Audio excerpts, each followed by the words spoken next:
Supreme কোর্টে আজকে একেবারে আরজিকর মেডিকেলের প্রাক্তন অধ্যক্ষ সন্দীপ ঘোষ দুর্নীতির সিবিআই তদন্তের বিরোধিতা করে যিনি গেছিলেন তিনি আজকে ধাক্কা খেয়েছেন, আবেদন একেবারে খারিজ করে দিয়েছে, ফিরিয়ে দিয়েছে সুপ্রিম কোর্ট। এই মুহূর্তে হস্তক্ষেপের কোনো প্রয়োজন নেই বলছে মহামান্য সর্বোচ্চ আদালত। এই মামলায় আপনি অর্থাৎ সন্দীপ ঘোষ হস্তক্ষেপের জায়গাতে নেই। এই মামলায় হাইকোর্টের পর্যবেক্ষণ প্রাথমিক পর্যায়ে আছে বলে মন্তব্য করেছে সর্বোচ্চ আদালত। দুর্নীতি এবং ধর্ষণ ও খুনের মধ্যে কোনো সম্পর্ক আছে কিনা তা সিবিআই খতিয়ে দেখবে। আখতার আলীর মামলায় এই পর্যবেক্ষণ ছিল কলকাতা হাইকোর্টের। হাইকোর্টের এই পর্যবেক্ষণকেই চ্যালেঞ্জ করেছিলেন সন্দীপ ঘোষ এবং সর্বোচ্চ আদালতে যান। কেন আখতার আলীর মামলায় সিবিআই তদন্তের নির্দেশ দেওয়া হলো? প্রাক্তন ডেপুটি সুপার আখতার আলী, তার বিরুদ্ধেও তো তদন্ত হয়েছিল। এই মামলা নেপথ্যে কোনো উদ্দেশ্য থাকতে পারে। দুর্নীতি এবং ধর্ষণ খুনের ঘটনাকে এক করে দেখা হচ্ছে কেন? দুর্নীতি এবং ধর্ষণ খুনের তদন্ত দুটো আলাদা করা হোক। সন্দীপের আইনজীবীর তরফে এই সওয়াল করা হয়। এইখানে সর্বোচ্চ আদালত বলছে দুটো ঘটনার মধ্যে কোনো যোগ আছে কিনা সেটা তদন্ত সাপেক্ষ, এবং অত্যন্ত গুরুত্বপূর্ণ কোর্ট যেটা বলছে যে এটা অস্বীকার করা যায় না যে সন্দীপ ঘোষই ঘটনার সময় তিনি অধ্যক্ষ ছিলেন। সিবিআইয়ের স্ট্যাটাস রিপোর্ট খতিয়ে দেখে পরবর্তী সিদ্ধান্ত নেওয়া হবে বলে সর্বোচ্চ আদালত জানিয়েছে। আমি দুটো অবজারভেশনের কথা এখানে শীর্ষদাদা উল্লেখ করতে চাইবো। এক হচ্ছে সর্বোচ্চ আদালত যেখানে মন্তব্য করছে যে দুটো ঘটনা অর্থাৎ ধর্ষণ এবং খুনের ঘটনা এবং এই দুর্নীতি এটার মধ্যে কোনো যোগসূত্র আছে কিনা সেটা তদন্ত সাপেক্ষ, এবং কোর্ট বলছে এটা অস্বীকার করা যায় না যে ঘটনার সময় সন্দীপ ঘোষই অধ্যক্ষ ছিলেন। ঠিক যেদিন এই দুর্নীতি মামলায় কলকাতা হাইকোর্ট সিবিআই তদন্তে নির্দেশ দিল সেদিন মহামান্য বিচারপতি বলেছিলেন যে এই দুর্নীতির সঙ্গে তরুণী খুন এবং ধর্ষণের ঘটনার কোনো যোগসূত্র আছে কিনা সেইটা কিন্তু খতিয়ে দেখবে সিবিআই। মহামান্য হাইকোর্ট এবং মহামান্য সুপ্রিম কোর্ট দুজনেই কিন্তু একই বক্তব্য রাখছেন। আজকে তিন বিচারপতি, মহামান্য প্রধান বিচারপতি চন্দ্রচূড়, পাদ্রিওয়াল এবং বিচারপতি মনোজ মিশ্র, তারা বলছেন হস্তক্ষেপের প্রয়োজন নেই। সন্দীপ ঘোষ যে জন্যে গেছেন আজকে সেটার হস্তক্ষেপের প্রয়োজন নেই। আজকে ভাবুন যে জায়গায় আপনি দুর্নীতি করেছেন, আজকে সব মরণ নয় সমান। যেভাবে পাশবিক অত্যাচার সেটা বললেও কম বলা হয়, সেই যেভাবে মারা হয়েছে তাকে রেপ অ্যান্ড মার্ডার, তার কর্মক্ষেত্রে প্রতিটা মানুষের মানে স্নায়ু মস্তিষ্ক পর্যন্ত নাড়িয়ে দিয়েছেন। আজকে কি দুর্নীতি করেননি আপনি? আপনি 2022-2023 অধ্যক্ষ চলাকালীন আপনি 84 জন হাউস স্টাফকে বেআইনি নিয়োগ করেছিলেন। আবার আসবাবের যে স্ত্রী, তার কফি শপের যে 1 লাখ টাকা টেন্ডার ডেকে জমা দিতে হয় সেটা ফেরত পাওয়া যায় না, সেটা পর্যন্ত ফেরত দিয়ে দিয়েছিলেন। এবং আরেকটা জিনিস দেখতে হবে যে 4টে টেন্ডার জমা পড়েছে, 4টে হাতের লেখা পর্যন্ত এক টেন্ডারের যে অভিযোগপত্র, সেই অভিযোগপত্র সন্দীপ ঘোষের বাড়িতে অরিজিনাল পাওয়া গেছে। আপনি জানেন না, স্বাস্থ্যমন্ত্রী জানে না যে এত বড় দুর্নীতিতে তার 40 কাঠার জায়গায় একটা বাড়ি তৈরি করেছেন? জানেন না স্বাস্থ্যমন্ত্রী? পুলিশ মন্ত্রী জানেন না?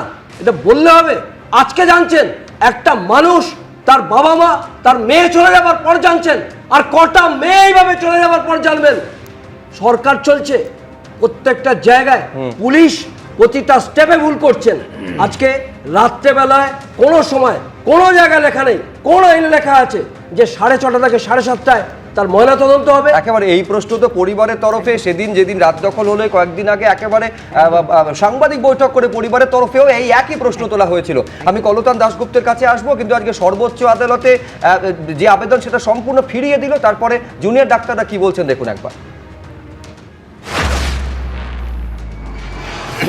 মহামান্য সুপ্রিম কোর্ট যে সদর্থক বার্তা দিয়েছেন, সেই সদর্থক বার্তাকে আমরা আন্দোলনকারীরা স্বাগত জানাচ্ছি। স্বাগত জানিয়ে এই কথা বলতে চাই যে আমাদের আন্দোলনের মূল যেটা সুর ছিল সেটা হচ্ছে যে বিচার। এই কেসের ক্ষেত্রে যা যা অতি দ্রুততার সাথে করা দরকার সেটা করা উচিত। সামনের সোমবার 9 তারিখ সুপ্রিম কোর্ট হিয়ারিং দিয়েছে, সেটা 1 মাস পূর্ণ হচ্ছে। আমরা আশা করছি 30 দিনে অভয় একটা সদর্থক পদক্ষেপ সুপ্রিম কোর্টের কাছ থেকে পাবে। আমি এইখানে কলতান দাশগুপ্তের কাছে আসবো। দুর্নীতির কতগুলো অভিযোগ, আমি জাস্ট দুটো এক্সাম্পল আপনাদের দিই যে টেন্ডারে দুর্নীতি কিভাবে হতো। সিবিআই সূত্রে যেটা দাবি করা হচ্ছে যে একেবারে টেন্ডার প্রক্রিয়া অত্যন্ত স্বচ্ছভাবে হচ্ছে, এইটা দেখানোর জন্য সর্বোচ্চ টেন্ডার, আপনারা জানেন যে টেন্ডার দর সর্বনিম্ন যেটা থাকে সেখানেই কিন্তু একেবারে সেই বরাতটা দেওয়া হয়। সর্বোচ্চ এবং সর্বনিম্ন যেটা দেওয়া হতো সেটা সন্দীপ ঘোষেরই লোক তারা কিন্তু দিতেন। তাদের অন্যতম হচ্ছে কৌশিক কোলে, যিনি বিপ্লব সিং, যাকে ভেন্ডার, যাকে গ্রেফতার করেছে সিবিআই, যার ঘনিষ্ঠ হচ্ছে কৌশিক কোলে, তার বাড়িতে আজকে ইডি পৌঁছে গেছিল। অর্থাৎ একেবারে ওপর থেকে সবটা অত্যন্ত স্বচ্ছভাবে হচ্ছে, কিন্তু দুর্নীতি। এবার যিনি টেন্ডার পেতেন সেখান থেকে নাকি কমিশন সন্দীপ ঘোষের কাছে যেত। এখন সন্দীপ ঘোষের কাছ থেকে সেটা ওপরে কোথায় যেত, এটাও নিশ্চয়ই তদন্তের আওতায় পড়বে এবং বেরিয়ে আসবে বলে মনে করি।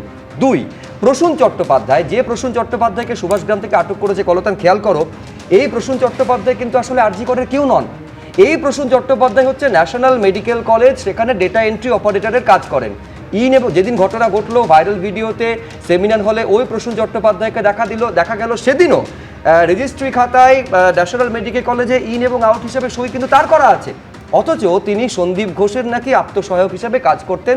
এইটা কিন্তু অভিযোগগুলো সামনে আসছে। আমি বলছি অভিযোগের কথা, রাজ্য কি জানতো না? রেশন দুর্নীতি থেকে শুরু করে শিক্ষা দুর্নীতি, পুরসভায় নিয়োগ দুর্নীতি এবং স্বাস্থ্যের ক্ষেত্রে যেরকম দুর্নীতি এই আরজি করের ক্ষেত্রে সামনে আসছে, একাধিক অভিযোগ, স্বয়ং রেশনে তো 6টা অভিযোগ রাজ্য পুলিশ এবং কলকাতা পুলিশ করেছিল। মানে সবটা রাজ্য সরকার জানতো, কিন্তু প্রশ্ন হচ্ছে তদন্ত কত দূর করেছিল, কতটা করা হয়েছিল। কলতান, রাজ্য সরকার সবটা জানেন এবং সন্দীপ ঘোষ তাদের যে খুবই কাছের লোক। এখন তিনি ফিনান্সিয়ালি কাছের লোক হয়েছেন কিনা তৃণমূলের, না অন্য কোনোভাবে কাছের লোক হয়েছেন সেটা আমি জানি না, কিন্তু এতটা কাছের লোক বলেই সকালবেলা আমি রেজিগনেশন দিয়ে দেবো বলার 4 ঘন্টার মধ্যে তার আরেকটা মেডিকেল কলেজের প্রিন্সিপাল হিসেবে অ্যাপয়েন্টমেন্ট হয়ে গেছিলো। এটা তো যে কোনো সাধারণ মানুষের হয় না। বা যার বিরুদ্ধে দুর্নীতির এত বড় বড় অভিযোগ উঠছে, যদি সত্যি রাজ্য সরকারের এই যে আজকে তৃণমূলের মুখপাত্র গা ঝেড়ে ফেলার মতন যা যা কথা বলছেন সেইটা যদি সেদিন বলতেন তাহলে ঘটনা এতদূর ছড়িয়ে যেত না। কথা হচ্ছে যে এইটা তদন্তের আওতায় আসতে হবে যে সন্দীপবাবু মুখ খুলে ফেললে আরো অনেক বড় বড় কেষ্টবিষ্টুরা বিপদে পড়বেন বলে সন্দীপবাবুকে একটু মানে ওই গুছিয়ে রাখার জন্যে, একটু ভালোভাবে সেফগার্ড দিয়ে রাখার জন্য ওনাকে এইসব প্রাইস পোস্টিং দেওয়া হচ্ছিল কিনা। এক, দ্বিতীয় কথা হচ্ছে যে দুর্নীতির কথা তো আজকে আসেনি, অতীতে সিএজি রিপোর্টের কথা আমরা জেনেছি। তাহলে অতীতের সিএজি রিপোর্টকে যে সন্দীপ ঘোষ কোনো উত্তর দেওয়ার প্রয়োজন মনে করতেন না, আজকে হঠাৎ করে স্বাস্থ্য ভবন ওই সিবিআই এর হাত থেকে বাঁচানোর জন্য তড়িঘড়ি সিট মিট তৈরি করে এগুলো যা করলো, এগুলো সবটা আসলে ওনাকে বাঁচানোর চেষ্টা। আসলে উনি নন, পর্দার পিছনে অনেক দাস ঘোষ, বসু ফসু ইত্যাদি রয়েছেন, তাদের বাঁচানোর চেষ্টা। কিন্তু তৃণমূল এখন এই যেসব এই যে বিল আনছে, অ্যাক্ট আনছে, বলছে ওদের আইনজীবীরা বুঝে নেবে, এইসব কেন?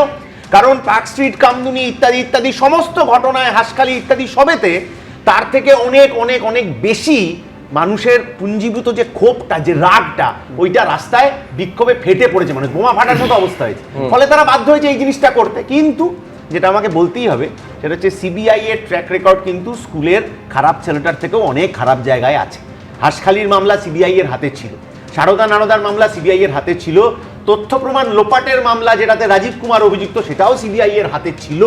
তাহলে ওই সমস্ত তদন্তের মতো করে সিবিআই যদি এইটাও আসলে তৃণমূলকে কথা বলার মতো স্পেস তৈরি করে দেয় যে ওরা কোনো তদন্ত করছে না আর তৃণমূল বলেই যাচ্ছে যে সিবিআই বুঝেনি, তাহলে বুঝে নিতে হবে যে সেটিং এর শিকড় আসলে পশ্চিমবাংলায় দুর্নীতির শিকড়ের থেকেও অনেক গভীরে চলে গিয়েছে।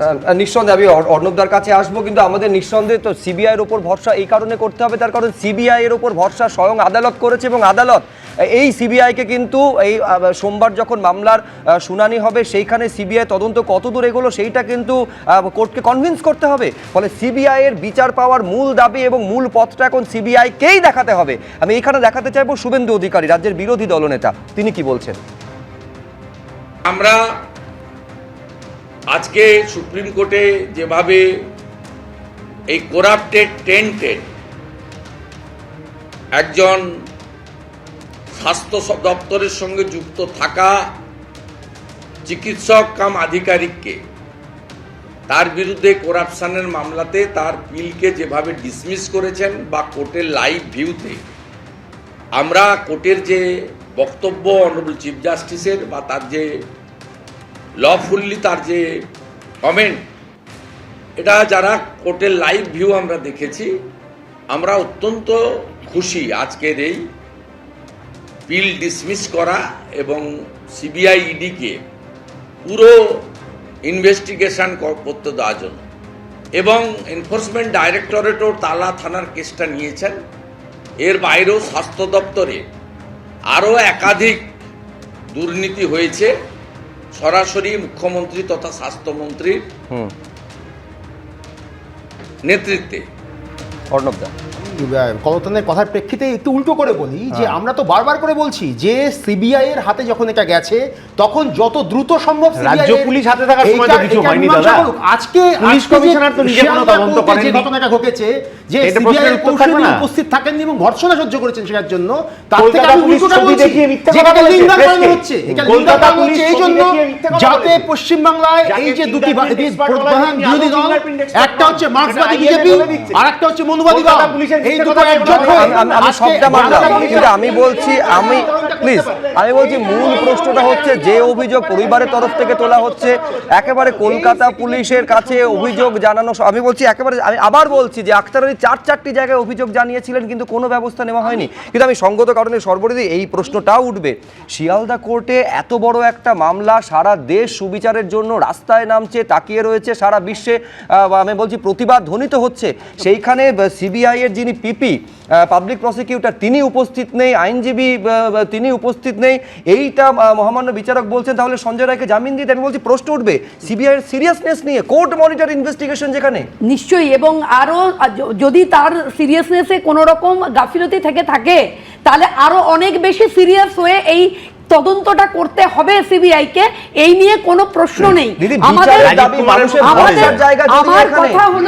আমার কথা হলো বদলি নিয়ে স্বাস্থ্য দপ্তরের আধিকারিকদের সঙ্গে লেনদেন, ব্যবহৃত গ্লাভস, ওষুধ, সিরিঞ্জ, দেহ পাচার, বদলি, আচ্ছা তারপর হচ্ছে কৃতি ছাত্রদের এগেনস্টে ভুয়ো জামিন অযোগ্য মামলা, প্রথম বর্ষের ছাত্রদের ফেল করানো এবং তাদের পাশ করানোর জন্য কোটি কোটি টাকা, এই যে একটা ভয়ঙ্কর দুর্নীতি, এর জন্যই এইরকম আপনি বাড়ি ফাড়ি দেখাচ্ছেন। এই টাকা কি রোজগারের টাকায় হয়? এই পাপের ভাগ আর কে পেয়েছে? আমি বলছি আপনার অভিযোগ এবং প্রশ্নগুলো নিঃসন্দেহে সঙ্গত, কিন্তু এটাও পাশাপাশি থাকবে যে এখনো পর্যন্ত এই খুন এবং ধর্ষণের ঘটনায় একজনের বেশি গ্রেফতার নেই, অথচ এত বড় একটা মামলার ক্ষেত্রে সিবিআই এর না কোনো পিপি আমি বলছি উপস্থিত থাকলেন না, তারপরে 40 মিনিট পরে এলেন। ফলে সিবিআই এর সিরিয়াসনেস নিয়ে স্বয়ং কোর্ট যদি প্রশ্ন তোলে, সঙ্গত কারণে বিচার, যে বিচারের দাবিতে প্রতিদিন এত মিছিল দেখতে পাচ্ছি, আমি বলছি আস্থার প্রশ্ন জড়িয়ে রয়েছে। বিচারের দাবিটা কিন্তু সুনিশ্চিত করতে হবে এই কেন্দ্রীয় তদন্তকারী সংস্থাকেই। দেখুন, মূল প্রশ্ন হচ্ছে বিচার, যে বিচারের দাবিতে এই রাজ্য একাধিক রাত দখল দেখেছে, সেই বিচারের দাবিতে আরও একটা রাত দখল। আপনারা জানেন যে 9 তারিখ সর্বোচ্চ আদালতে সোমবার শুনানি রয়েছে এই আরজিকর মামলার, সেই মামলার আগের দিন অর্থাৎ শুনানির আগের দিন 8 তারিখ রবিবার ফের রাত দখলের ডাক। শাসকের ঘুম ভাঙাতে নতুন গানের ভোর, 8ই সেপ্টেম্বর রাত দখলের ডাক দিলেন 14ই আগস্টের কর্মসূচির আহ্বায়করা। বাংলার সব গানের ব্যান্ড, ব্যক্তি শিল্পীরা নিজ নিজ এলাকায় সারা রাত গান গাইবেন, এমনটা আবেদন জানানো হয়েছে আহ্বায়কদের তরফে। আবার রাত দখলের পর ভোর দখল রয়েছে, সেটা পরের দিন অর্থাৎ 9 তারিখ, যেদিন সর্বোচ্চ আদালতে শুনানি রয়েছে। আরজিকর কাণ্ডে সুপ্রিম কোর্টে শুনানির দিনই ভোর দখলের ডাক অর্জুন পুরস্কার প্রাপ্ত টেবিল টেনিস তারকা মান্তু ঘোষ সহ বেশ কিছু স্বেচ্ছাসেবী সংস্থা।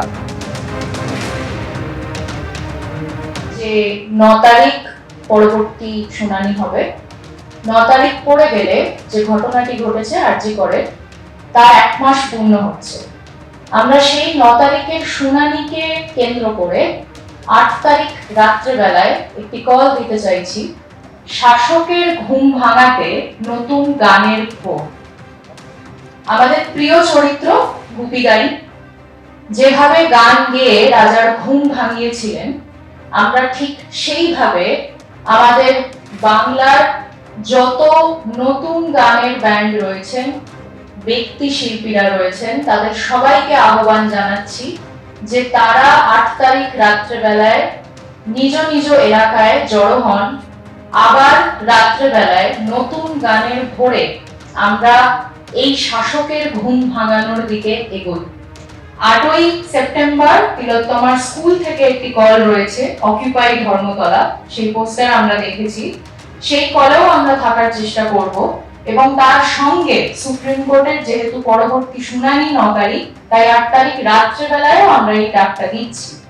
পাহাড় থেকে সাগর বাংলার সমস্ত গান, নাটক, নৃত্যশিল্পীর দল বা ব্যক্তি, তাদের আমরা আহ্বান জানাচ্ছি 8 তারিখের ঘুম ভাঙানোর এই ভোরে নিজের বা দলের বাদ্যযন্ত্র নিয়ে এই নতুন গানের ভোরে আপনারা আসুন।